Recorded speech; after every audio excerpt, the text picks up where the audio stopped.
Calaroga Shark Media. Hello, I'm Johnny Mac with your daily comedy news. Boy, I like summer, and there's, 18 seconds left on the clock, and I've got a timeout. I could feel summer ending. Nikki Glaser will host the 82nd Annual Golden Globe Awards. Kind of sad. I really enjoyed what Jo Koy did last year, but apparently some people didn't like this joke. As you know, we came on after a football doubleheader. The big difference between the Golden Globes and the NFL, on the Golden Globes, we have fewer camera shots of Taylor Swift. Yeah, that joke didn't go over too well. And in my opinion, Taylor Swift murdered Jo Koy's career. All she had to do was smile a little bit and it would have been fine. But, you can't take on the Swifties. But I'm taking on the Swifties right now. I hope the Swifties come after me. That would be great for downloads. Come on, Swifties. You know whose music is awful? Taylor Swift. You know who's overrated? Taylor Swift. You know who sucks at football? Travis Kelce. Yeah, bring it. Nikki Glaser, big Taylor Swift fan, will host the upcoming 82nd Annual Golden Globe Awards. I mean, good news for me because of the whole Nikki Glaser, Taylor Swift, Jo Koy triangle there. I get to do the bit for another 3 months. Sorry, Scott Beckett. Scott Beckett, fan of the show, not a fan of the Jo Koy clip.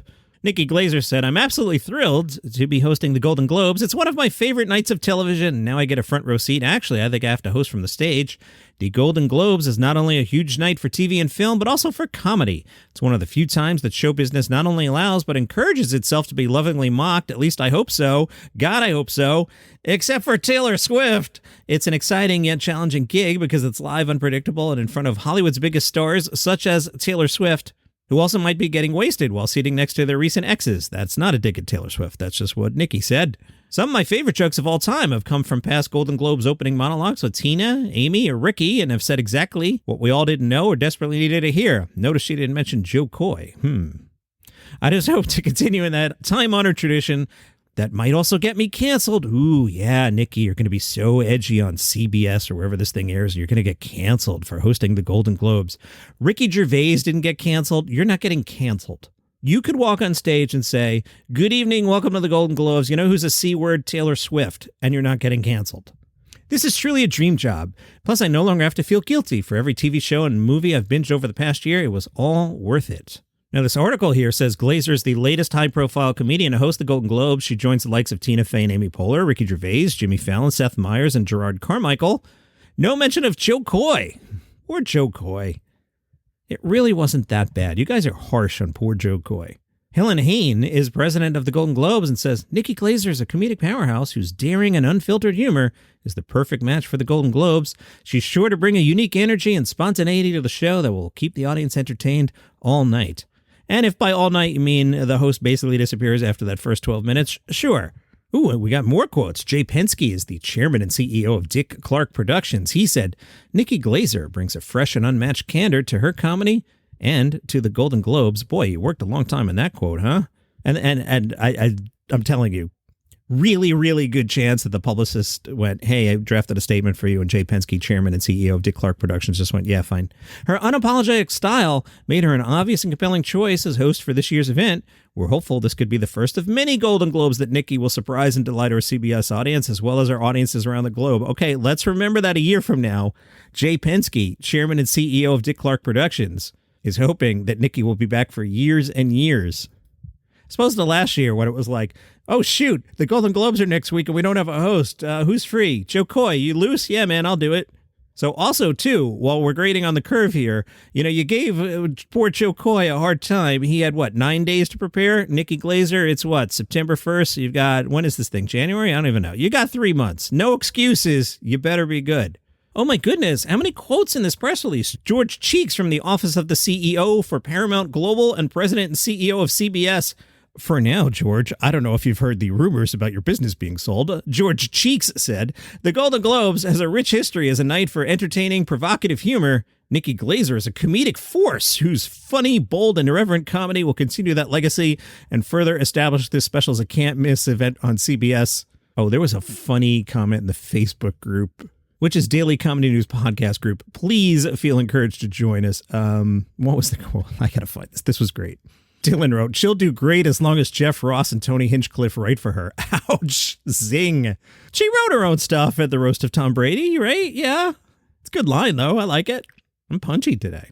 Late Nighter had somebody at Michael Che's taping last week. Michael Che did, a self-made pilot for a late night show. I don't know what he's trying to do here.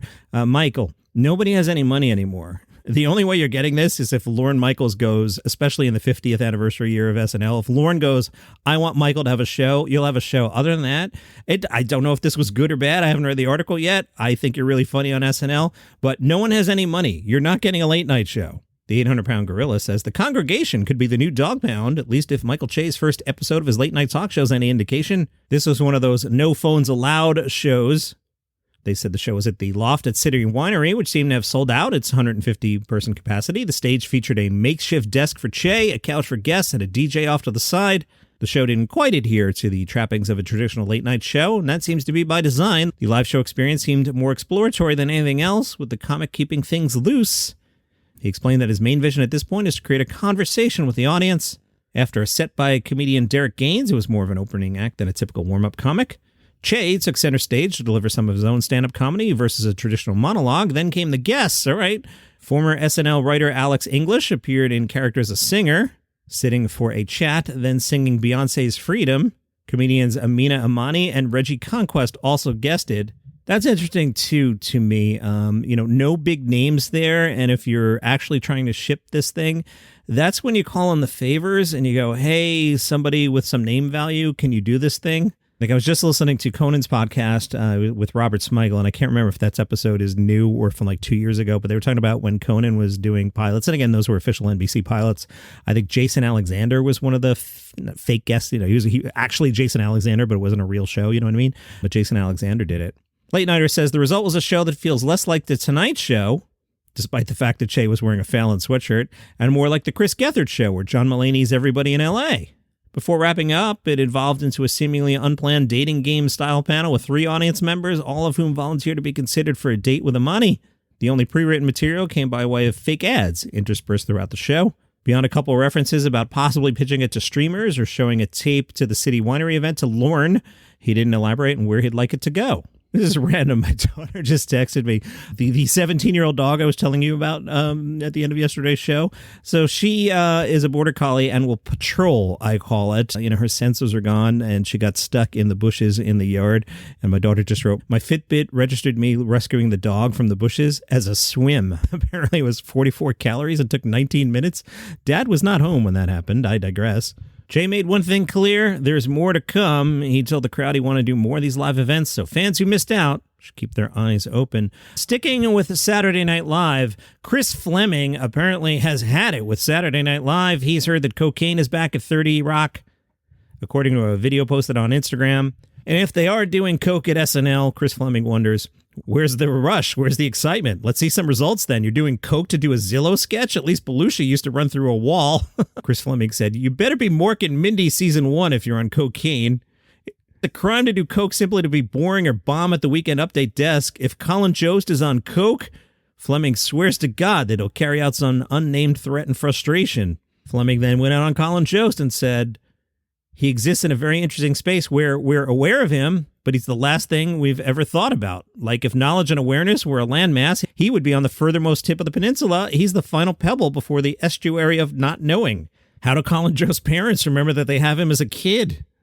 They must have so many mnemonic devices in place and note cards all over the house. Inside the fridge, it says, Colin Jost is your son. Why are we going after Colin Jost? He seems harmless.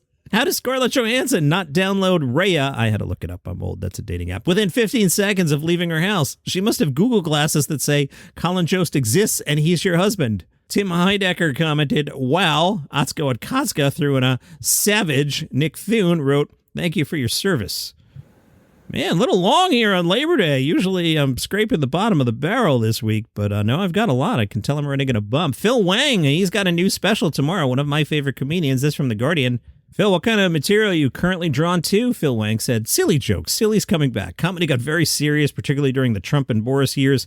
I have this theory that when politics gets silly, comedy gets earnest. This is armchair sociology, but I think politics and comedy are in this symbiotic relationship. One has to balance the other out. Now that politics is a bit more serious, at least in the UK, comedians can stop speaking like politicians and just be funny again. Phil, you hosted Have I Got News For You at short notice back in May. How'd that go?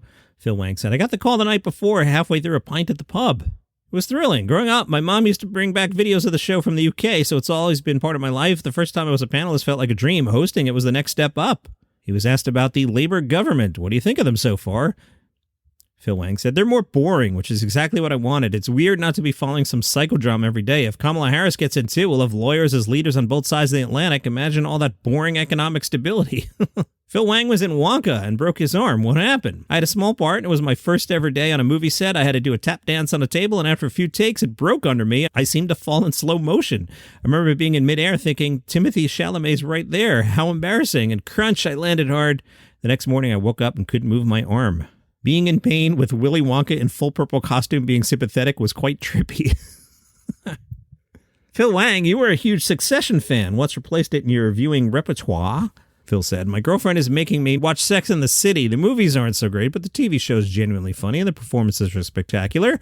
All right, who do you identify with? Good question. Definitely not Carrie. Sadly not Samantha. In some ways, I'm a Charlotte, but she's too prudish. I suspect I'm probably Miranda. And that's enough for Labor Day. Let's hit the beach. It's almost fall. That's your coming news for today. See you tomorrow.